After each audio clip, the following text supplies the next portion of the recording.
No. Hi, so I'm now having my green juice, and it's quite nice to have a refreshing, organic,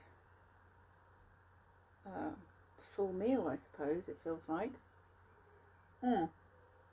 I did do juice fasting in the past, you may have seen that some previous videos, and I decided to not do fasting, but I thought I would include two daily juices, one in the morning, one in the evening, between meals, and have my three set meals. And just it adds more nutrition and minerals and vitamins to my diet.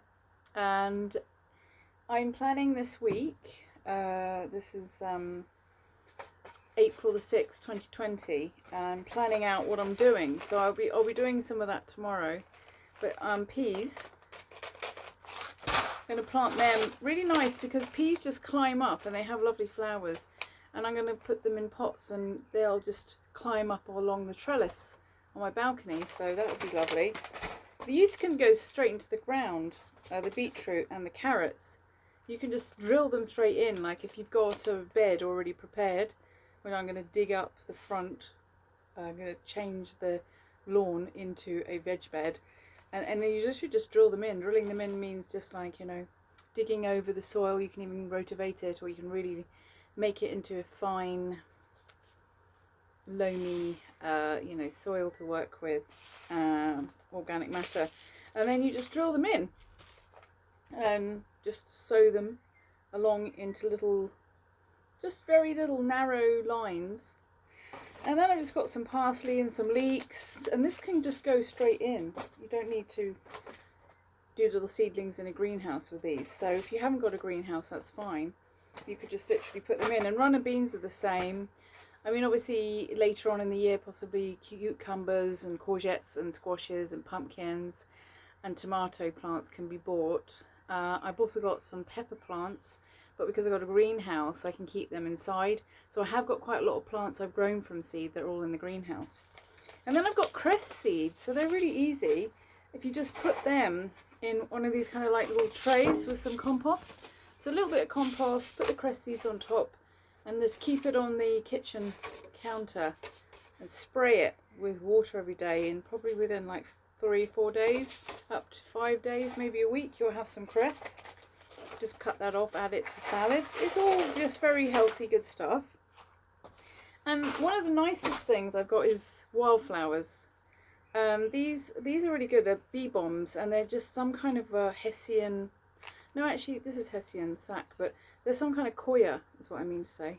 Coir is derived from coconut husks, and within the coir, I'll just show you, is lots of seeds. So you just dot them around, and then they decompose into the soil, and then there's loads of seeds in there. Actually, it's very tight. It's very tight indeed. It just looks like little pellets, really. And then they've got loads of wildflower seeds, native wildflowers. So really great if you can get these seed bombs or like boxes of wildflower seeds and just scatter them everywhere around the vegetables. It's companion planting, and it's really ideal to attract butterflies and bees and pollinating insects, which will really help to make your garden thrive and grow. So that's pretty much what I'm focusing on as a plan for the week. I'm getting a lot of things in the ground, preparing the bed. Most of it's preparation, and then obviously it's just maintenance after that. Watering, weekly, feeding the plants, and yeah, just weeding out anything that's getting too close and suffocating vegetable plants, because you don't want too many things crowding the area. So if there is lots of wildflowers and things growing, or huge weeds, you do want to sort of take some of them out. But it is good to have some deep rooting weeds around. They're called soil accumulators, like dandelion and burdock. You've even got things like alkanet. They can be a bit invasive, but there's quite a lot of different very deep rooting, as you know, sorrel and as they call them, dock leaves, really deep rooting plants like that. They accumulate lots of nutrition deeper down in the soil, and they bring all of that nutrients up to the surface of the soil, where they're then available for the plants on the top surface to actually take up those nutrients. So any plants growing further up, you know, and they're more closer to the surface, they can then just grab all of that nutrition. So soil accumulating plants are really important. So don't strip your veg bed of all, you know, the weeds. Deep rooting weeds are quite important, even thistles. So I always keep the odd one here and there, and so then you don't need to be feeding it so much. And I always encourage people to use an organic feed. So an organic feed is really easy to make. At this time of year it's perfect because you can collect nettles, comfrey, even dandelion, cleavers, any of those things that we think of as weeds and we see them everywhere. They're actually medicine. You know, you can actually use that as well. Dry them for herbal use, or even eating them fresh. But if you really don't want to do any of that, you can just collect them in a big container, like a big water butt, 25-litre one or above, whatever you've got available, and fill it up with water or even rainwater. And over this period of time, in about 5 or 6 weeks, you'll notice it gets a very sort of dark, stagnant water in there, which is actually a brilliant feed. It's a concentrate, so you would want to water it down. So 1 part to 5 parts kind of thing. So you'd use like 1 cupful, probably about half a pint to a 5-gallon watering can. So that's pretty, you know, easy to do. These are things that you can do that you don't need to rush off and get anything from a garden centre. You can buy seeds online. I think even vegetable plants are available online. So there's loads of possibilities at the moment. And I think growing veg is really fun. I mean, it's also a resource that we're creating ourselves. And then you kind of learn how long it takes for that whole cycle of seed, you know, little seedling plants until it comes into fruiting and fruition that we can harvest it.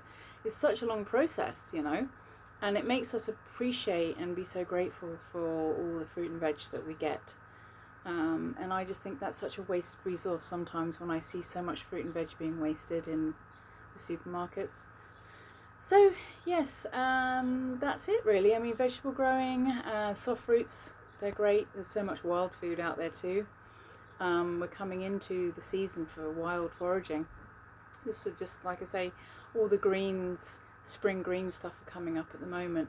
And then as we go on into the summer, we've got all kinds of other things happening. Right up into the autumn, just before the winter, we have got mushrooms. So really winter is quite quiet for foraging, but yeah, we've got a good 9 months, 10 months of the year where we can go and get wild food, pretty much. And that's it really. I'm going to finish drinking my green juice and then it's dinner time. Rory babes, I finished! I don't know where he's gone. He heard me.